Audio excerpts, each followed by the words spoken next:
So I just realized that I can record up to 15-minute quick little, I don't know, journal logs every day,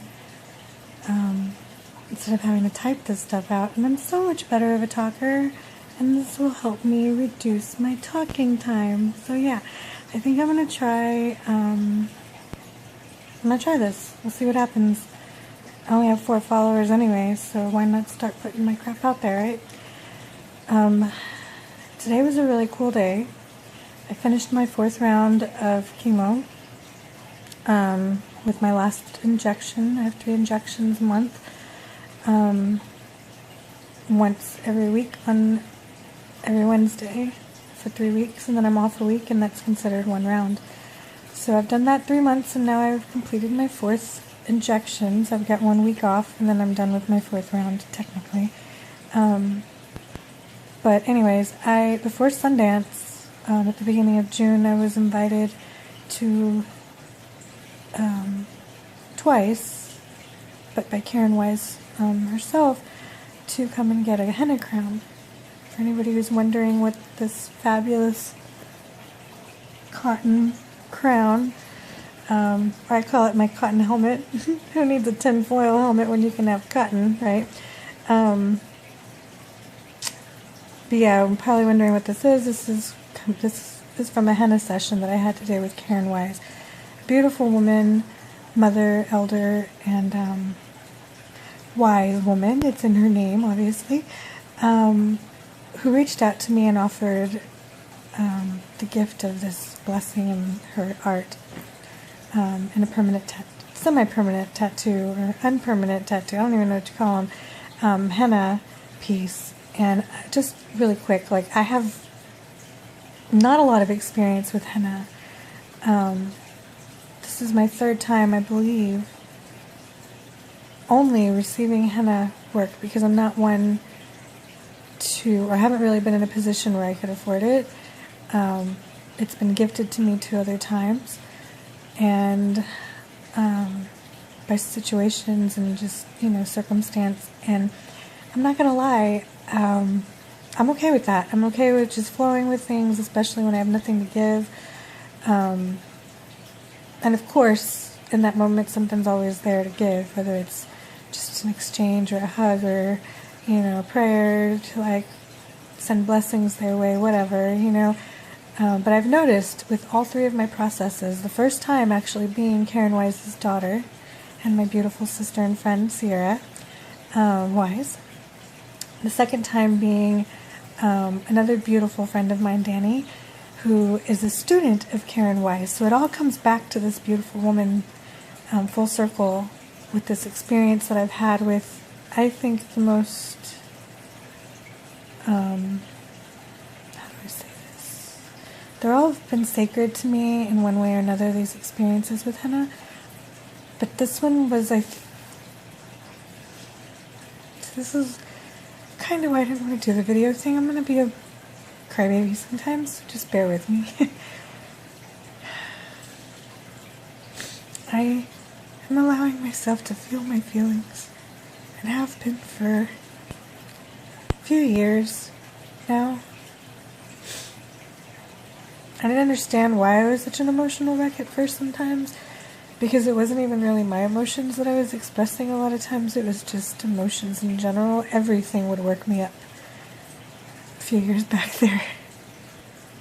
But I realized through a few ceremonial experiences with different medicines that I work with, that I wasn't just an emotional wreck. I was an emotional blockage that I was working through, that I had released, I guess, in a sense, and cut free. And I was learning how to process my emotions instead of numb them. I was learning how to feel them instead of block them out and ignore them. Or worse, put up a wall and run from them.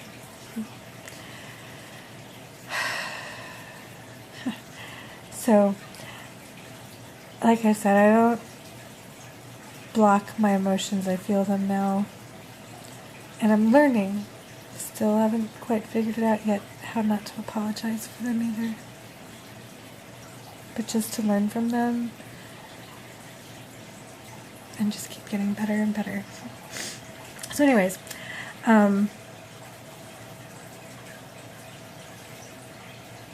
bear with me as I feel my emotions sometimes.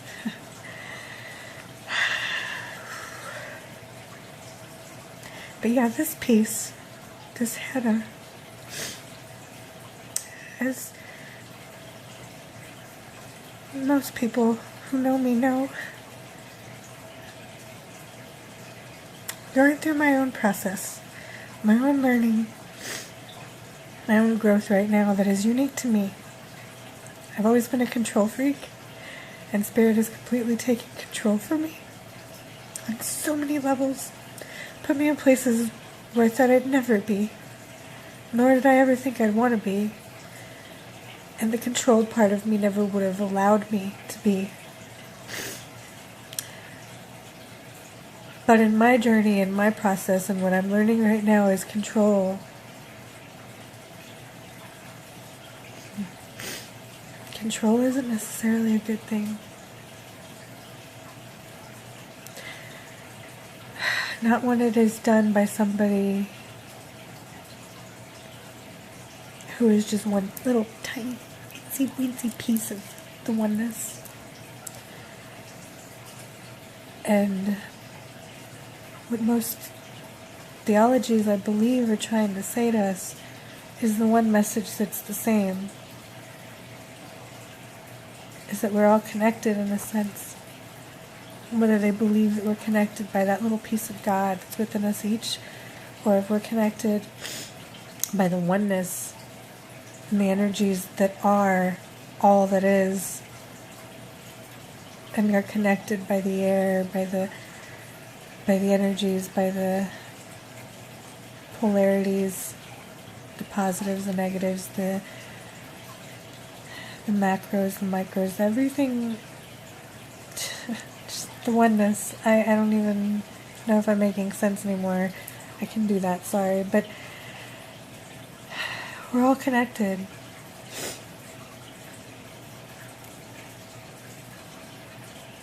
And I've seen that over and over again, and I know that in my soul, that when you can trust and release control and put faith in that oneness, that's where you're able to really, truly open yourself up to receiving the abundance, open yourself up to receiving the guidance to your true path, the path that you have picked for this journey in this flesh, in this body, in this lifetime. Because we each have a plan. Our spirit sat down and made a pact with this oneness, with this universe, with this God, this higher power that helps us. That little piece within us that we can tap into, our souls that know. That don't just believe, but that know. We tend to get caught up in our control and what we believe, in our beliefs that we think are real, but they're constantly changing. Our beliefs are constantly being challenged. And we should never, ever put our sole faith in a belief, but rather our faith in the oneness that allows us to see what is real. Because in a world full of lies, in a world full of manipulation, in a world full of fear, you can't really trust what you believe. Because the source is something that's human and imperfect, just like all of us.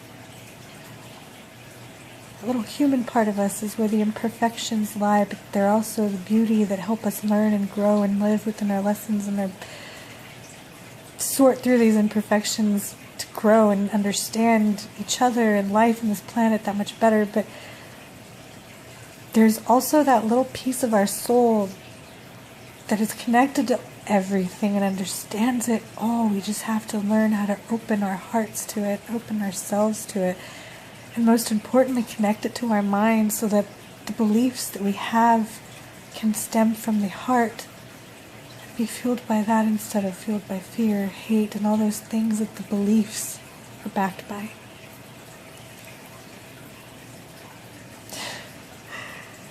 Okay. I don't even know why I went off on that, but I did.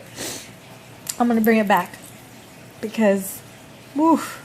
Alright, that's enough of that for right now. But my henna experiences have been something of a ceremonial process for me too, in the sense where I sit down with the creator, the person that's helping me with this process, putting this art on me, this beauty, sharing their gift with me. And I end up talking to them, sharing with them, pouring my heart out to them, listening to them. They listen to me. Whatever comes, it just flows out. But in that moment, I'm also being aware of what's just flowing out of me and realizing that I'm creating a prayer in that process. And once I'm alone, I get the time and I've seen what they've created. A lot of times I'm not really specific. I have maybe one or two ideas of what I want. In this case, I wanted a tree and a crown. I didn't tell her what kind of crown. I didn't tell her what I wanted. I just told her I wanted a crown. And then once it's done, the real prayer comes. The symbolism, I guess. It's like I get the intention and then I see the picture and then I create the story. And I sit with that story and I'll sit with the picture, the image, looking at it if I have it on my hand or wherever. And I'll meditate on that and create the intention that I want to put into that picture, which is the story. And then I allow that story to sit in my head, and then with that intention, since these are temporary, I see it as the medicine, this henna, creating this printed prayer on my body, on my temple, on my flesh, whether it be on my hand or my head, wherever it is. In my hands, I've always used it as the giving and the receiving aspect,